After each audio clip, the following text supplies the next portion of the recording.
তার মানে ওই হিটলার মজিদ আপনাকেও অপমান করছে?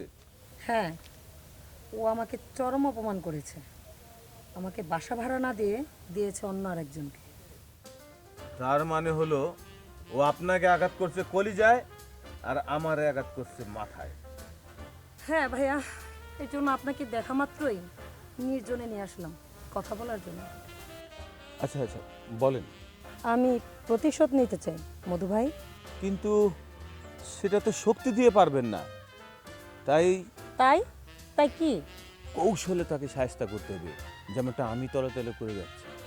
মানে? ওর কাজের মেয়ের সাথে মাঝে মধ্যে আমার কথা হয়, তার কাছ থেকেই আমি বাড়ি ভাড়ার আপডেট জানি।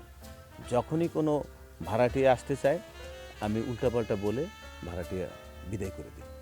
আর এভাবেই ওর বাসা ভাড়া না হতে হতে ওর অর্থনৈতিক অবস্থা করে দিব একদম শূন্যের কোঠায়। তবে সেই ক্ষেত্রে আমার একটা কন্ডিশন আছে। কি বলবেন, বলেন না।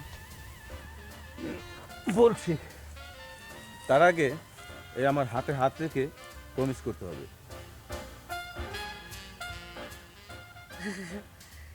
সেটা একটু ভেবে করলে হয় না? আমার হাতে অত সময় নেই, যা করার আজকের মধ্যে করতে হবে, ভাবাভাবি কিছু নেই। ঠিক আছে, বলুন। আরেকটু কাছে আসেন।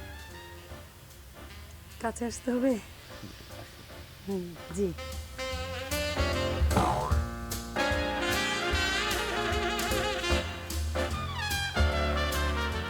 আচ্ছা, ঠিক আছে।